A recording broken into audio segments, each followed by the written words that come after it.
Hello everyone and welcome to The Art of Teaching Art. Today I'm going to be showing you some examples and approaches to working on alternative surfaces.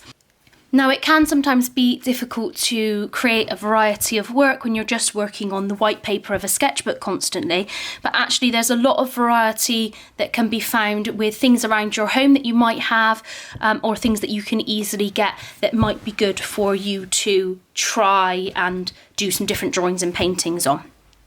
So I'm going to show you some examples of different drawings done on different bits of paper, but also some examples of things that you might choose to draw on that you might have around your home. So this first example here is on a brown paper bag. So this is from Asda, and I've just used colouring pencils on top, sketched out my drawing first of all and used colouring pencils on top. And actually this is quite a nice surface to work on, adds a slightly different tone to the piece and actually fairly accessible to get some brown paper bags. You could be thinking of other packaging items as well. This painting here is actually completed on a piece of wallpaper. This is an offcut that I got from B&Q. And then I put white paint on and then painted on top of it this image. This is a textured paper, but you can get softer papers. You could work, of course, on the other side, but you can get some interesting papers that might be good to draw on top of. This piece is slightly different. I've made a collage, so I've used some text paper at the bottom here and then a piece of fabric, and then I've painted on top of it. So you could think about just choosing a different surface or actually creating your own surface, and I'll go into a little bit more depth about both of these. So my first example to show is this. Now this is actually a sketchbook made entirely of envelopes. So I've put lots of envelopes together with other bits of paper to create the sketchbook. And then you can think about doing ripped papers on top and then drawing on top of them. Thinking about adding stickers. I've added some white paint here and then a drawing on top. This is just a music note paper on top of brown paper.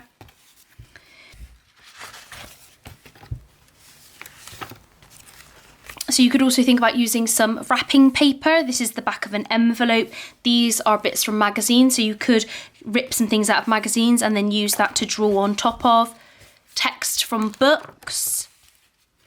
Envelope paper here with some different things. We've got a tea bag embroidered into here as well, and some brown paper just added on top.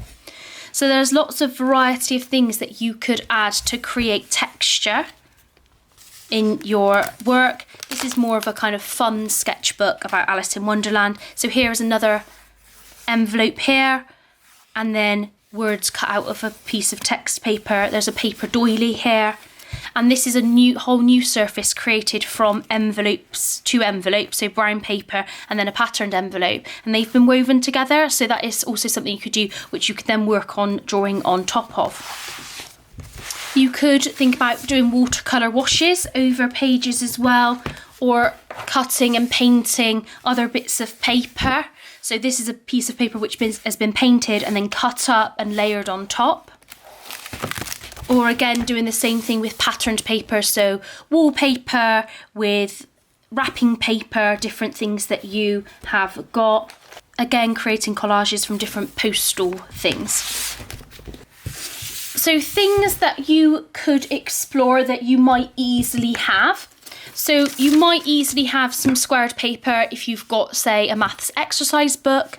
So again, that would be a really interesting surface to draw on. You might have access to newspaper, so you could cut pieces of newspaper out or just draw on top of the page as well. One thing that I've always really enjoyed working with is envelopes. So obviously you could work on the surface of the envelope to see what texture this creates with the plastic on top. But also you could rip the envelope open, and this one's grey inside. This one actually on the inside has a pattern, so that can become a really interesting surface to work on. And also thinking of other things that come through the post. So if you shop with Amazon, often it comes in a cardboard packaging, which you can open out and draw on this. This actually creates a really lovely texture to draw on with pen as well and with pencil, but it adds a little bit of the texture of the corrugated card. It also can look really interesting having some of the print design on it as well.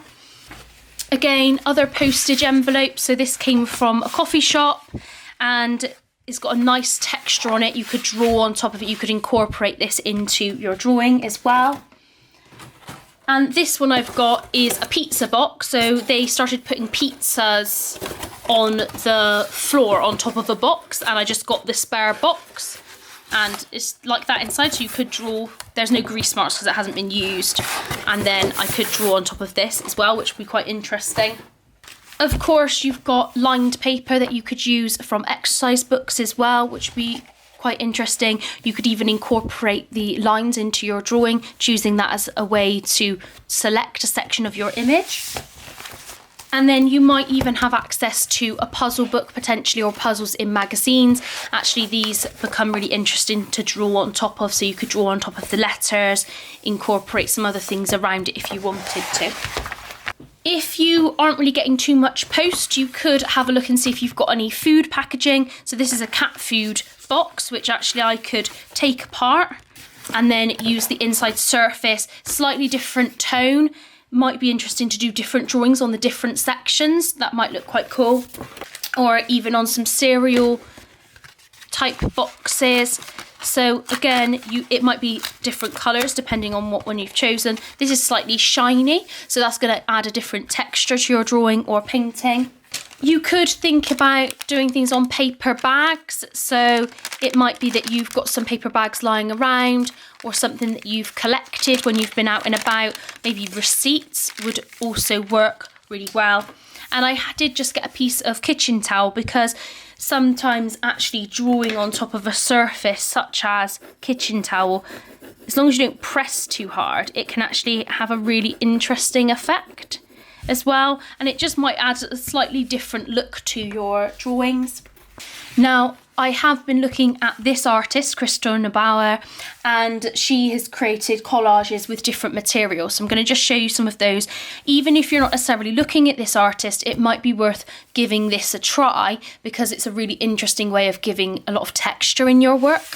So we've got an Amazon envelope with some selection of blue items on top. So I've got a receipt, some envelope paper, a raffle ticket, stickers, blue paper as well. Again, this is a postage box that I received something in, and I've added wallpaper here and black paper, some of the puzzle books here as well, and some patterned paper from an envelope.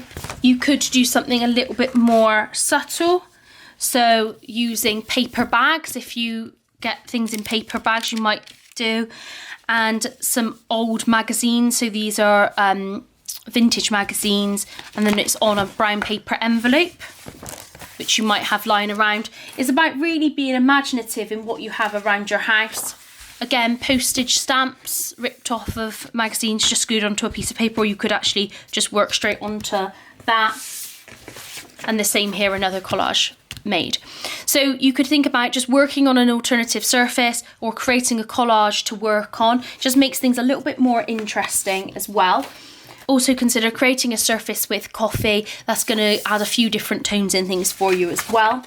So if we're thinking of working on a different surface, but you maybe want to cover up some of the text or something, I've just got this random leaflet that was put through the door. So there's a few things I could do to this. So it's quite shiny, so I wouldn't necessarily want to draw straight onto it, but I could paint over it and then actually work on the painted over bit. So I've just got a brush and some acrylic, and I'm going to just add a little bit of white paint over it, and then I'll leave that to dry and I can use that as a surface to paint on.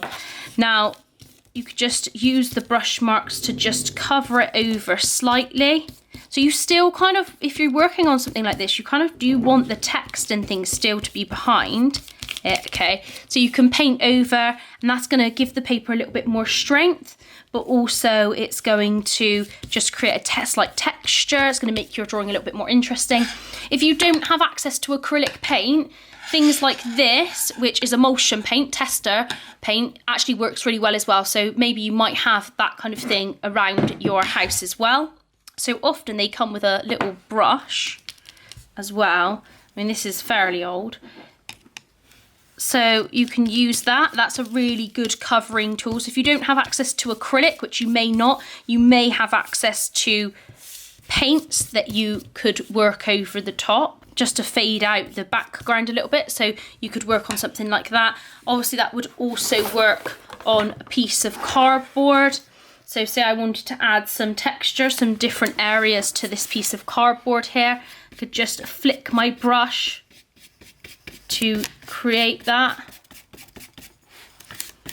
It's quite an interesting effect actually, to have a little bit of extra texture. That would be really nice as a background to a drawing. So either using acrylic or using perhaps emulsion paint, or you might have access to poster paint as well as a block, something to block it out, but it just adds a little bit of extra texture. The other alternative is to use a white colouring pencil. So say I had my cardboard here, I could work over the top to just dull back the brown a little bit. Add in my colouring pencil, and then I could draw on top of that. Alternatively, if I'm using something like an envelope and I want to just dull down the pattern in it,